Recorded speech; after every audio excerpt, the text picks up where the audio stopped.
영화 82년생 김지영이 개봉했습니다. 원작 소설부터 영화에 이르기까지 이 작품을 둘러싼 저마다의 반응과 입장이 차고 넘쳤던 작품입니다. 이 작품에 비난을 보내는 입장이나 찬사를 보내는 입장이나 그 이유는 소설 82년생 김지영이 가진 형식에 있습니다. 1982년 출생의 평범한 한국 여성이 살면서 겪을 법한 일들을 한데 엮었기 때문입니다. 가족, 학교, 직장, 결혼 이후에 또 다른 가족 안에서 경험하는 불합리한 일들을 주인공 여성의 한 사람의 삶에 펼쳐놓습니다. 그저 한데 엮어놓았을 뿐인데도 이 형식은 엄청난 파장을 낳았습니다. 비난하는 쪽은 어떻게 한 명의 여자에게 이런 일들이 다 일어날 수 있냐며 이 소설이 과장됐다고 합니다. 하지만 찬사를 보내는 쪽은 주인공 김지영을 통해서 자신뿐만 아니라 친구, 언니, 선배, 엄마, 할머니 등등 자신 주변의 모든 여성을 떠올립니다. 비난하는 쪽과 찬사를 보내는 쪽의 입장은 정반대, 극과 극 혹은 180도로 달라 나뉘어진 게 아닌 것 같습니다. 평행선을 달리는 입장 차이도 아닙니다. 아예 차원이 다른 입장입니다. 개인적으로 82년생 김지영이 영화로 만들어진다는 소식이 들렸을 때 걱정했던 부분도 바로 이 형식이었습니다. 만약 영화에서도 원작과 똑같은 형식을 취했다면 어땠을까요? 소설의 문장들을 읽을 때는 공감할 수 있었던 사연이 눈앞의 영상에서는 더 과장되어 보일 겁니다. 다행히 영화 82년생 김지영은 원작의 형식이 아니라 영화의 형식을 따라갑니다. 김지영이 살고 있는 현재와 과거를 플래시백으로 오가고 김지영이 갖고 있는 이상한 증상을 통해 클라이막스의 감정을 끌어내죠. 또 원작에 없던 이야기를 덧붙였습니다. 여러 가지가 눈에 띄었지만 개인적으로는 앞으로 설명할 이 두 가지 장면이 가장 흥미로웠습니다. 영화의 초반부, 김지영과 남편 정대현은 아이를 데리고 부산에 있는 정대현의 집으로 명절을 보내러 갑니다. 김지영은 시어머니와 명절 음식을 만들고 그 와중에 정대현이 설거지를 하려 하자 김지영은 시어머니의 눈치를 봅니다. 그리고 다음날 가족들이 식사를 끝내고 김지영은 과일을 깎아 가족들에게 주고 뒷정리를 합니다. 남편 대현은 마무리를 빨리 끝내고 집에 가자고 말합니다. 김지영 씨는 웃으며 알았다고 합니다. 그때 초인종 소리가 들립니다. 바로 정대현의 동생 부부 가족이 온 것이죠. 영화는 이때 김지영의 표정을 포착해 보여줍니다. 초인종이 울린 그 순간 김지영의 표정을 보여주는 연출은 동생 부부의 등장이 예상하지 못한 위기라는 점을 보여줍니다. 이어 김지영의 시어머니는 그녀에게 전을 데워 가지고 오라고 말하지요. 원작 소설은 이 장면을 어떻게 설명했을까요?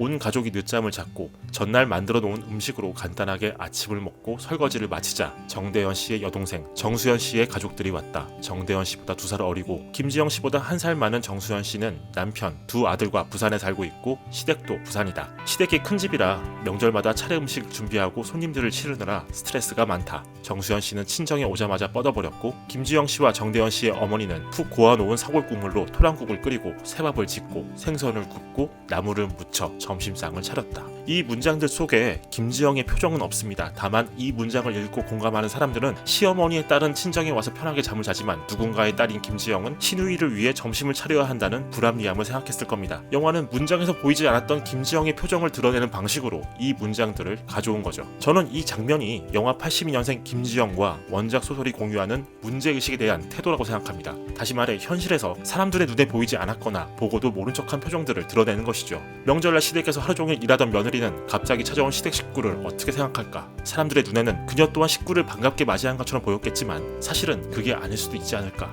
이 장면은 그렇게 눈에 보이는 것 이면의 문제에 대한 질문을 던집니다. 원작 소설이 한 여성의 삶에 모든 불합리한 차별과 고통을 모아놓는 방식으로 그런 감정들을 수면 위로 드러냈다면 영화는 가장 영화적인 방식으로 김지영이 느끼는 당혹스러운 감정을 표현합니다. 이 영화는 원작 소설에서 없는 부분들도 상상했습니다. 원작 소설이 주로 과거의 김지영이 어떻게 살았나를 보여준다면 영화는 그런 과거를 겪어온 김지영이 현재 어떻게 살고 있는가를 보여주죠. 원작에서 다시 일을 시작하려는 김지영 씨는 베이비시터를 구하려다가 구하지 못해 지칩니다. 그 상태에서 커피를 마시던 자신에게 맘축팔자가 상팔자야 라고 수군대는 이야기를 듣고 큰 충격을 받은 후 다른 사람의 목소리를 내는 병을 얻게 됩니다. 실제 이야기는 여기서 끝이 나죠. 하지만 영화는 바로 이 부분에서 시작해 김지영이 자신의 상태를 깨달은 후 그 벽을 어떻게 깨어가는지를 보여주는 방향으로 이야기를 끌어갑니다. 영화의 동력을 만들기 위해 생각한 각색이었을 겁니다. 원작에는 김지영 씨가 겪는 수많은 일들은 있지만 중심 사건이 없죠. 그래서 영화는 김지영이 다시 복직을 하기 위해 애쓰는 이야기를 중심적인 사건으로 가져갑니다. 아이를 돌봐줄 사람을 구하려고 하지만 뜻대로 되지 않는 상황. 남편 대현이 자기가 육아휴직을 쓰겠다고 해서 방법을 찾을 듯 했으나 이번에는 시어머니가 반대합니다. 그리고 이때 김지영의 병을 알게 된 엄마가 찾아옵니다. 이때 영화는 원작 소설이 가지고 있던 가장 영화적인 설정을 가장 감정적인 울림이 큰 장면으로 상상해 만들었습니다. 김지영이 자신의 어머니를 빙의해 다른 목소리를 낸다는 설정에서 더 나아가 엄마의 엄마, 즉 외할머니의 목소리를 내는 것이죠. 엄마는 김지영의 복직을 위해 자신이 일을 포기하고 아이를 봐주겠다고 말합니다. 그리고 돌아가는 엄마를 향해 김지영은 외할머니의 목소리로 엄마의 이름을 부릅니다. 이때 그녀는 엄마가 과거 남자 형제들을 위해 공장에서 돈을 벌어야 해서 꿈을 포기했던 시절을 이야기하고 다시는 그러지 말라고 당부하듯 말합니다. 아마 영화를 본 사람들은 이 장면에서 많은 눈물을 흘렸을 겁니다. 그런데 이 장면은 사실 더 복잡한 감정들이 충돌하는 순간입니다. 언뜻 이 장면은 딸이 엄마에게 보내는 위로처럼 보입니다.